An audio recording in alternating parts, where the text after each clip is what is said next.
Here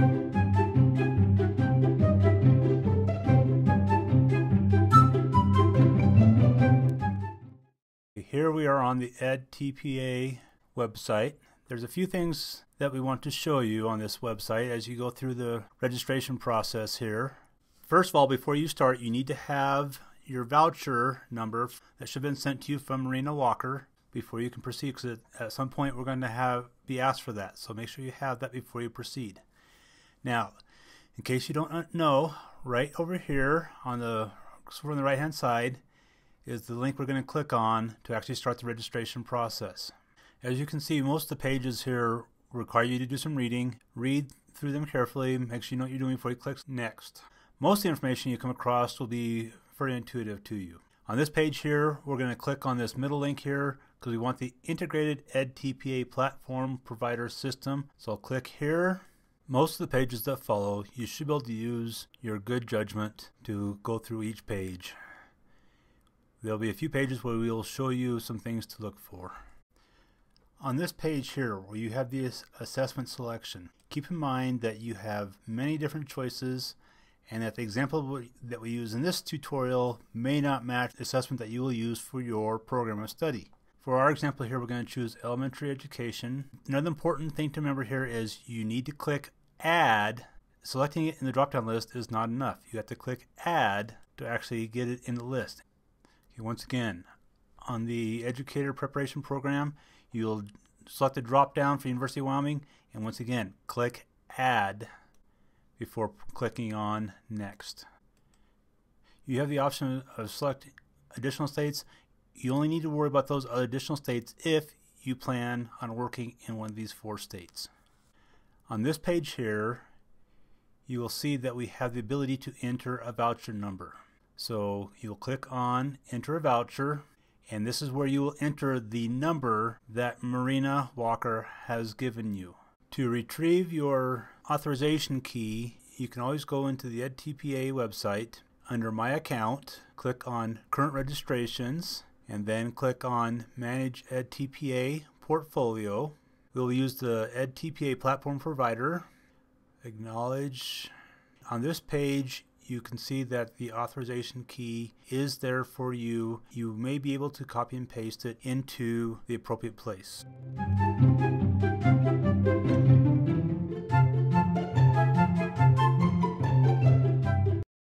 We are logging into the LiveText site with your username and password, and then clicking Enter or Login.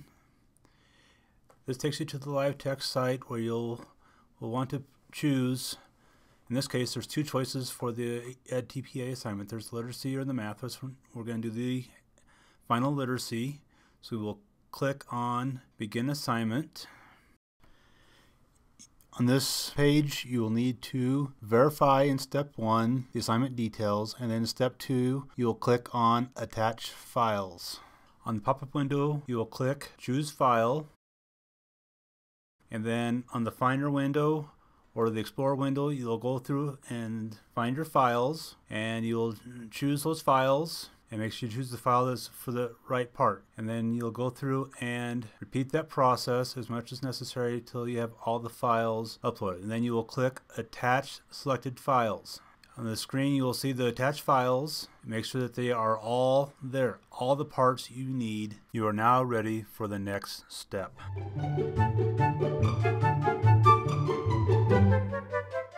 Now that you have verified within LiveText that all the appropriate files have been attached for this assessment, you are ready to submit these files to edTPA.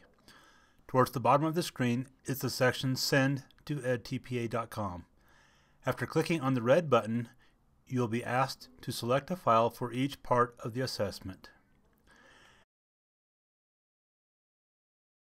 After reading the terms of service, scroll down and check the box to accept these terms, and then enter the edTPA authorization key.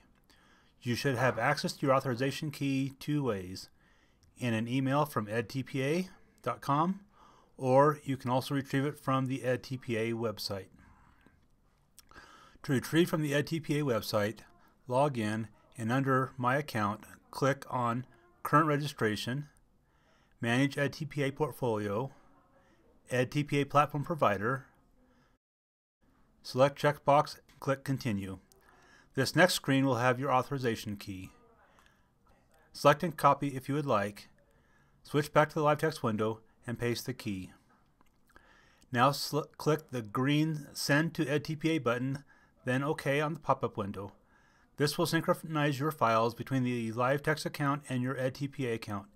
Even though you have sent your files to edTPA, you have not completed the submission process. As was mentioned earlier, the submission process is not yet complete. The next step is to verify that edTPA has your files. You do need to allow some time for Pearson to transfer your files from LiveText to edTPA. You may receive an email from edTPA, but the email does not come immediately when the files are ready. Allow at least 30 minutes before proceeding with this next part.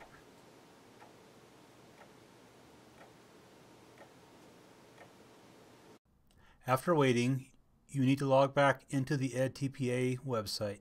Under My Account, click on Current Registrations, then Manage edTPA Portfolio. You will need to select one at a time the Review Transfer button for each file. Depending on the format of the file, you will be able to look at each page or view the video clip.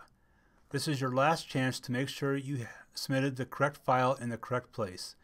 If by chance you made a mistake, you will need to go back into LiveText and fix it there and then resubmit to edTPA. After you have made absolutely sure your file is correct, you need to select the box Ready to Submit, followed by clicking on Back to Portfolio Summary. You will need to do this process for each file.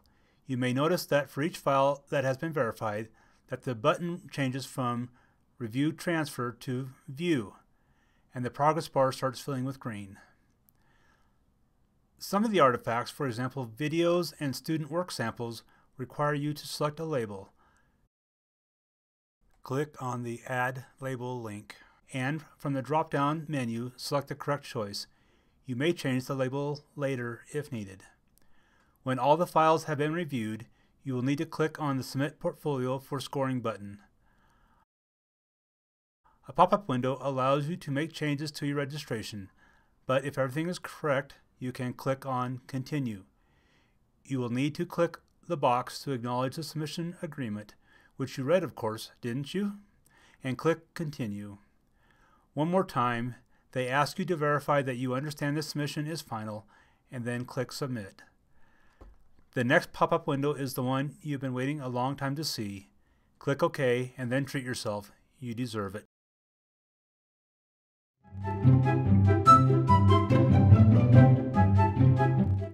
Thank you for your hard work in submitting your portfolio to edTPA for assessment.